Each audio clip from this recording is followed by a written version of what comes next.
नमश्चंडिकायै। अथ देव्या कवचम। ओम चंडिका देवी को नमस्कार है। मार्कंडेय जी ने कहा, पितामह, जो संसार में परम गोपनीय तथा मनुष्यों को सब प्रकार से रक्षा करने वाला है और जो अब तक आपने दूसरे किसी के सामने प्रकट नहीं किया हो, ऐसा कोई साधन मुझे बताइए। ब्रह्मा जी बोले, ब्रह्मन, ऐसा साधन तो एक देवी का कवच ही है, जो गोपनीय से भी परम गोपनीय, पवित्र तथा संपूर्ण प्राणियों का उपकार करने वाला है। महामुनि, उसे श्रवण करो। देवी की 9 मूर्तियां हैं, जिन्हें नवदुर्गा कहते हैं। उनके पृथक पृथक नाम बतलाए जाते हैं।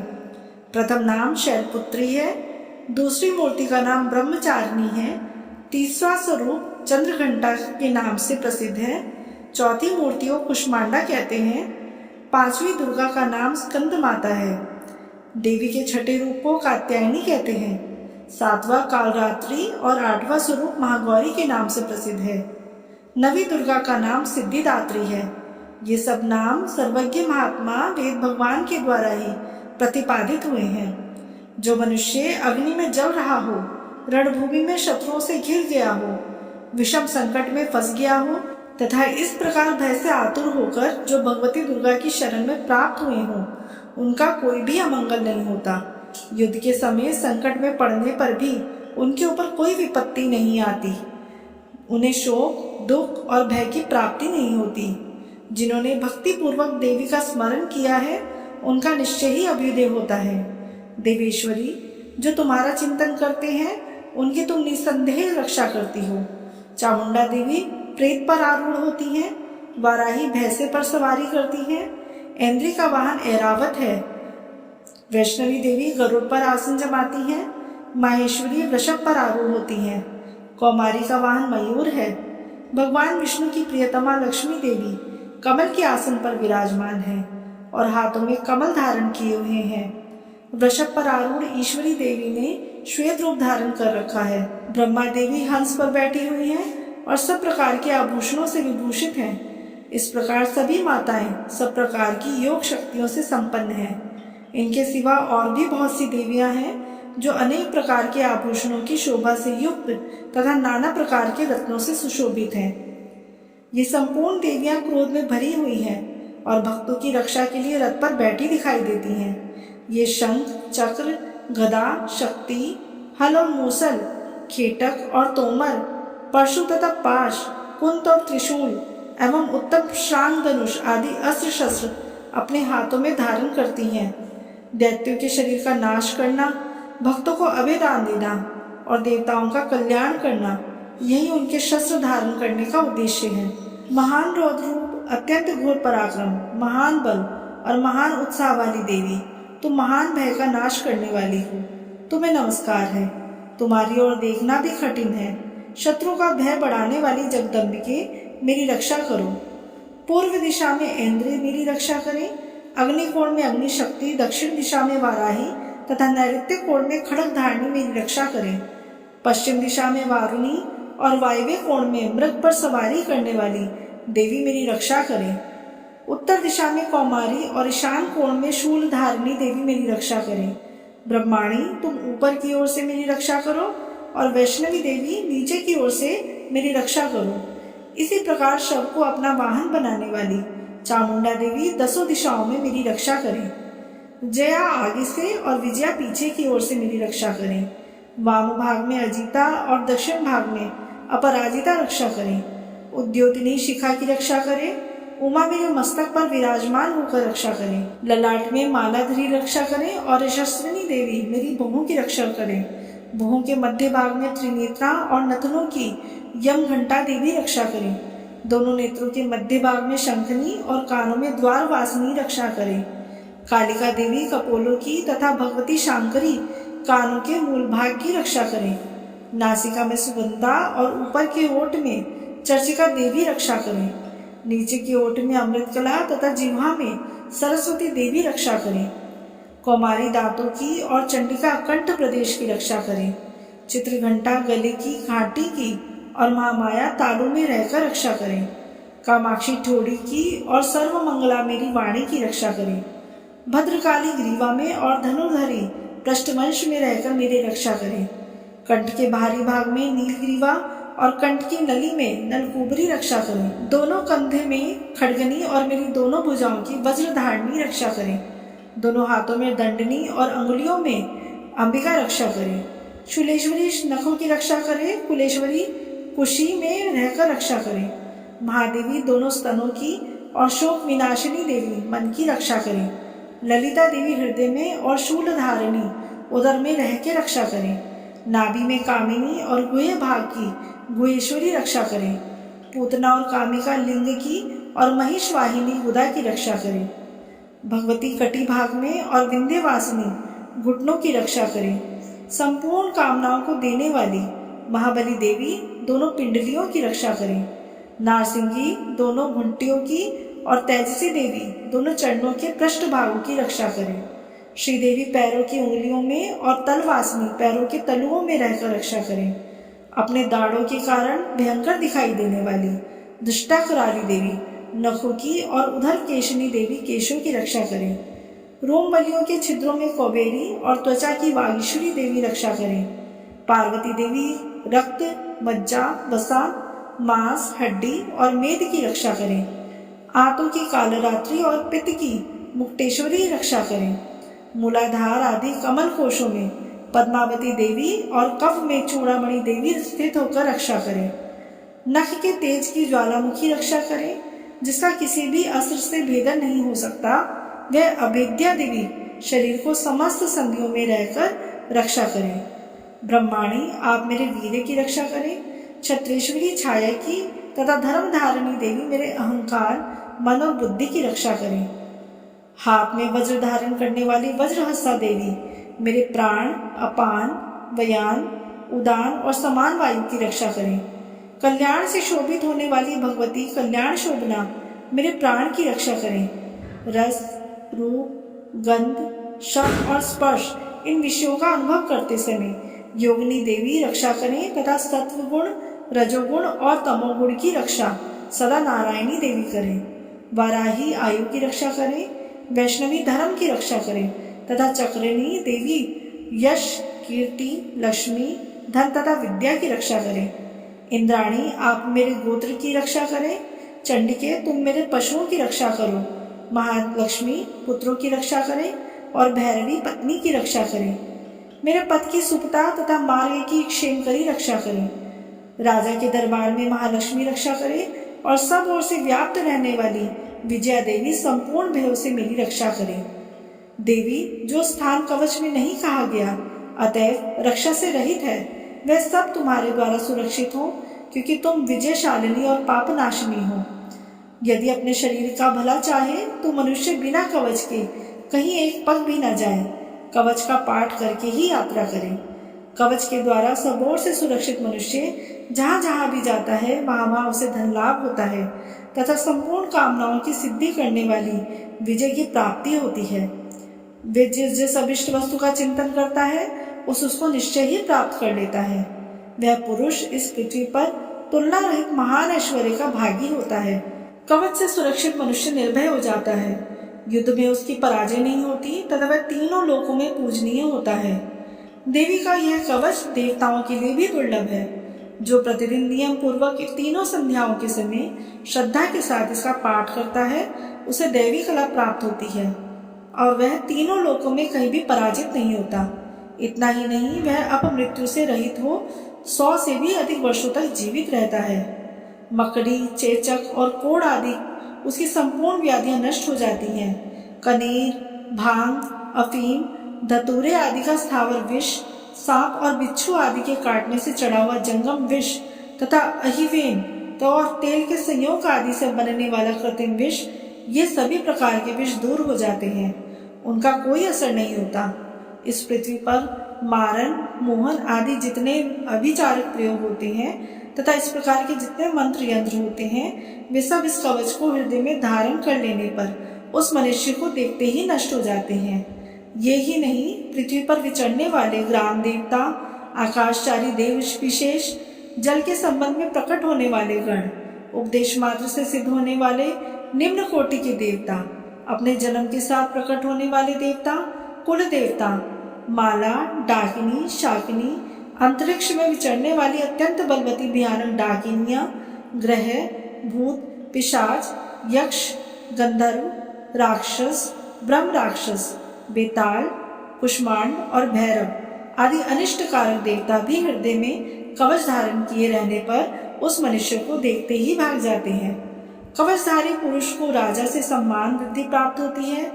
यह कवच मनुष्य के तेज की वृद्धि करने वाला और उत्तम है। कवच का पाठ करने वाला पुरुष अपने कीर्ति से विभूषित होकर पर अपने सुयश के साथ साथ वृद्धि को प्राप्त होता है। जो पहले कवच का पाठ करके उसके बाद सप्तशती चंडी का पाठ करता है, उसकी जब तक वन, पर्वत और काननों सहित यह पृथ्वी टिकी रहती है, तब तक यहाँ पुत्र पौत्र आदि संतान परंपरा बनी रहती है। फिर देह का अंत होने पर वह पुरुष भगवती महामाया के प्रसाद से उस नित्य परम पद को प्राप्त होता है, जो देवताओं के लिए भी दुर्लभ है। वह सुंदर दिव्य रूप धारण करता है और कल्याण में शिव का आनंद का भागी होता है। ओम दुर्गार्पणमस्तु। ओम नमः चंडिकाय। ओम नमः चंडिकाय। अथर्गला श्रोतम। मार्कंडे जी कहते हैं, जयंती, मंगला, काली, भद्रकाली, कपालिनी, दुर्गा, क्षमा, शिवा, धात्री, स्वाहा और स्वधा, इन नामों से प्रसिद्ध जगदम्बिके, तुम्हें मेरा नमस्कार हो। देवी चामुंडे, तुम्हारी जय हो। संपूर्ण प्राणियों की पीड़ा हरने वाली देवी, तुम्हारी जय हो। सब में व्याप्त रहने वाली देवी, तुम्हारी जय हो। कालरात्रि, तुम्हें नमस्कार हो। मधु और कैटब को मारने वाली तथा ब्रह्मा जी को वरदान देने वाली देवी, तुम्हें नमस्कार है। तुम मुझे रूप दो, जय दो, यश दो और काम क्रोध आदि शत्रुओं का नाश करो। महिषासुर का नाश करने वाली तथा भक्तों को सुख देने वाली देवी, तुम्हें नमस्कार है। तुम रूप दो, जय दो, यश दो और काम क्रोध आदि शत्रुओं का नाश करो। रक्त बीज का वध और चंड मुंड का विनाश करने वाली देवी, तुम रूप दो, जय दो, यश दो और काम क्रोध आदि शत्रुओं का नाश करो। शुंभ और निशुंभ तथा धूम्रलोचन का मर्दन करने वाली देवी, तुम रूप दो, जय दो, यश दो और काम क्रोध आदि शत्रुओं का नाश करो। सबके द्वारा वंदित युगल चरणों वाली तथा संपूर्ण सौभाग्य प्रदान करने वाली देवी, तुम रूप दो, जय दो, यश दो और काम क्रोध आदि शत्रुओं का नाश करो। देवी, तुम्हारे रूप और चरित्र अचिंतनीय हैं। तुम समस्त शत्रुओं का नाश करने वाली हो। रूप दो, जय दो, यश दो और काम क्रोध आदि शत्रुओं का नाश करो। पापों को दूर करने वाली चंडिके, जो भक्ति पूर्वक तुम्हारे चरणों में सर्वदा मस्तक झुकाते हैं, उन्हें रूप दो, जय दो, यश दो और उनके काम क्रोध आदि शत्रुओं का नाश करो। रोगों का नाश करने वाली चंडिके, जो भक्ति पूर्वक तुम्हारी स्तुति करते हैं, उन्हें रूप दो, जय दो, यश दो और उनके काम क्रोध आदि शत्रुओं का नाश करो। चंडिके, इस संसार में जो भक्ति पूर्वक तुम्हारी पूजा करते हैं, उन्हें रूप दो, जय दो, यश दो और उनके काम क्रोध आदि शत्रुओं का नाश करो। मुझे सौभाग्य और आरोग्य दो, परम सुख दो, रूप दो, जय दो, यश दो और मेरे काम क्रोध आदि शत्रुओं का नाश करो। जो मुझसे द्वेष रखते हैं, उनका नाश और मेरे बल की वृद्धि करो। रूप दो, जय दो, यश दो और मेरे काम क्रोध आदि शत्रुओं का नाश करो। देवी, मेरा कल्याण करो, मुझे उत्तम संपत्ति प्रदान करो। रूप दो, जय दो, यश दो और काम क्रोध आदि शत्रुओं का नाश करो। अंबिके, देवता और असुर दोनों ही अपने माथे के मुकुट की मणियों को तुम्हारे चरणों पर घिसते रहते हैं। तुम रूप दो, जय दो, यश दो और काम क्रोध आदि शत्रुओं का नाश करो। तुम अपने भक्तजन को विद्वान, यशस्वी और लक्ष्मीवान बनाओ तथा रूप दो, जय दो, यश दो और उनके काम क्रोध आदि का नाश करो। प्रचंड दैत्यों के दर्प का दलन करने वाली चंडिके, मुझ शरणागत को रूप दो, जय दो, यश दो और मेरे काम क्रोध आदि शत्रुओं का नाश करो। चतुर्मुख ब्रह्मा जी के द्वारा प्रशंसित 4 भुजा धारिणी परमेश्वरी, तुम रूप दो, जय दो, यश दो और काम क्रोध आदि शत्रुओं का नाश करो। देवी अंबिके, भगवान विष्णु नित्य निरंतर भक्ति पूर्वक तुम्हारी स्तुति करते रहते हैं। तुम रूप दो, जय दो, यश दो और काम क्रोध आदि शत्रुओं का नाश करो। हिमालय कन्या पार्वती के पति महादेव जी के द्वारा प्रशंसित होने वाली परमेश्वरी, तुम रूप दो, जय दो, यश दो और काम क्रोध आदि शत्रुओं का नाश करो। शचीपति इंद्र के द्वारा सद्भाव से पूजित होने वाली परमेश्वरी, तुम रूप दो, जय दो, यश दो और काम क्रोध आदि शत्रुओं का नाश करो। प्रचंड भुजदंडों वाले दैत्यों का घमंड चूर करने वाली देवी, तुम रूप दो, जय दो, यश दो और काम क्रोध आदि शत्रुओं का नाश करो। देवी अंबिके, तुम अपने भक्तजनों को सदा असीम आनंद प्रदान करती रहती हो। मुझे रूप दो, जय दो, यश दो और मेरे काम क्रोध आदि शत्रुओं का नाश करो। मन की इच्छा के अनुसार चलने वाली मनोहर पत्नी प्रदान करो, जो दुर्गम संसार सागर से तारने वाली तथा उत्तम कुल में उत्पन्न हुई हो। जो मनुष्य स्रोत का पाठ करके सप्तशती रूपी महास्रोत का पाठ करता है, वह सप्तशती की जप संख्या से मिलने वाले श्रेष्ठ फल को प्राप्त होता है, साथ ही वह प्रचुर संपत्ति भी प्राप्त कर लेता है। ओम नमः चंडिकाय। ओम श्री दुर्गायै नमः। अथ कीलकम। ओम अस्य श्री कीलक मंत्रस्य शिवा ऋषि अनुष्ठप छंदा श्री महासरस्वती देवता श्री जगदम्बा प्रीत्यर्थे सप्तशती पाठांतमेन जप विनियोगः। ओम नमः चंडिकाय। मार्कंडी जी कहते हैं, विशुद्ध ज्ञान ही जिनका शरीर है, तीनों वेद ही जिनके दिव्य 3 नेत्र हैं, जो कल्याण प्राप्ति के हेतु हैं तथा अपने मस्तक पर अर्धचंद्र का मुकुट धारण करते हैं, उन भगवान शिव को नमस्कार है। मंत्रों का जो भी अभिकीलक है, अर्थात मंत्रों की सिद्धि में विघ्न उपस्थित करने वाले शाप रूपी कीलक का जो निवारण करने वाला है, उस सप्तशती स्रोत को संपूर्ण रूप से जानना चाहिए। यद्यपि सप्तशती के अतिरिक्त अन्य मंत्रों के जप में भी जो निरंतर लगा रहता है, वह भी कल्याण का ही भागी होता है। उसके भी उच्चाटन आदि कर्म सिद्ध होते हैं तथा उससे भी समस्त दुर्लभ वस्तुओं की प्राप्ति हो जाती है। तथापि जो अन्य मंत्रों का जाप न करके केवल इस सप्तशती नामक स्रोत से ही देवी का स्तुति करते हैं, उन्हें स्तुति मात्र से ही सच्चिदानंद स्वरूपिणी देवी सिद्ध हो जाती हैं। उन्हें अपने कार्य की सिद्धि के लिए मंत्र, औषधि तथा अन्य किसी साधन के उपयोग की आवश्यकता नहीं रहती। बिना जप के ही उनके उच्चाटन आदि समस्त अभिचारिक कर्म सिद्ध हो जाते हैं। इतना ही नहीं, उनकी संपूर्ण अभिष्ट वस्तुएं भी सिद्ध हो जाती हैं। लोगों के मन में यह शंका थी कि जब केवल सप्तशती की उपासना से या सप्तशती को छोड़कर अन्य मंत्रों की उपासना से भी समान रूप से सब कार्य सिद्ध होते हैं, तब इनमें श्रेष्ठ कौन सा साधन है। लोगों की इस शंका को सामने रखकर भगवान शंकर ने अपने पास आए हुए जिज्ञासुओं को समझाया कि यह सप्तशती नामक संपूर्ण स्रोत ही सर्वश्रेष्ठ व कल्याणमयी है। तदंतर भगवती चंडिका के सप्तशती नाम स्रोत को महादेव जी ने गुप्त कर दिया। सप्तशती के पाठ से जो पुण्य प्राप्त होता है, उसकी कभी भी समाप्ति नहीं होती, किंतु अन्य मंत्रों के जप जन्य पुण्य की समाप्ति हो जाती है। अतः भगवान शिव ने अन्य मंत्रों की अपेक्षा जो सप्तशती की ही श्रेष्ठता का निर्णय किया, उसे यथार्थ ही जानना चाहिए। अन्य मंत्रों का जप करने वाला पुरुष भी यदि सप्तशती के स्रोत और जप का अनुष्ठान कर ले, तो वह भी पूर्ण रूप से ही कल्याण का भागी होता है। इसमें तनिक भी संदेह नहीं है। जो साधक कृष्ण पक्ष की चतुर्दशी या अष्टमी को एकाग्रचित होकर भगवती की सेवा में अपना सर्वस्व समर्पित कर देता है और फिर उसे प्रसाद रूप से ग्रहण करता है, उसी पर भगवती प्रसन्न होती हैं, अन्यथा उनकी प्रसन्नता नहीं प्राप्त होती। इस प्रकार सिद्धि के प्रतिबंध रूप कीलक के द्वारा महादेव जी ने इस स्रोत को कीलित कर रखा है। जो पूर्वोक्त रीति से निष्कीलन करके इस सप्तशती स्रोत का प्रतिदिन स्पष्ट उच्चारण पूर्वक पाठ करता है, वह मनुष्य सिद्ध हो जाता है। वही देवी का पार्षद होता है और वही गंधर्व भी होता है। सर्वत्र विचरते रहने पर भी इस संसार में उसे कहीं भी भय नहीं होता। वह अपमृत्यु के वश में नहीं पड़ता तथा देह त्यागने के अनंतर मोक्ष प्राप्त कर लेता है। अतः कीलन को जानकर उसका परिहार करके ही सप्तशती का पाठ आरंभ करें। जो ऐसा नहीं करता उसका नाश हो जाता है। इसलिए कीलक और निष्कीलन का ज्ञान प्राप्त करने पर ही यह स्रोत निर्दोष होता है और विद्वान पुरुष इस निर्दोष स्रोत का ही पाठ आरंभ करते हैं। स्त्रियों में जो कुछ भी सौभाग्य आदि दृष्टिगोचर होता है, वह सब देवी के प्रसाद का ही फल है। अतः इस कल्याण में स्रोत का सदा जप करना चाहिए। इस स्रोत का मंद स्वर से पाठ करने पर स्वल्प फल की प्राप्ति होती है और उच्च स्वर से पाठ करने पर पूर्ण फल की सिद्धि होती है। अतः उच्च स्वर से ही इसका पाठ आरंभ करना चाहिए।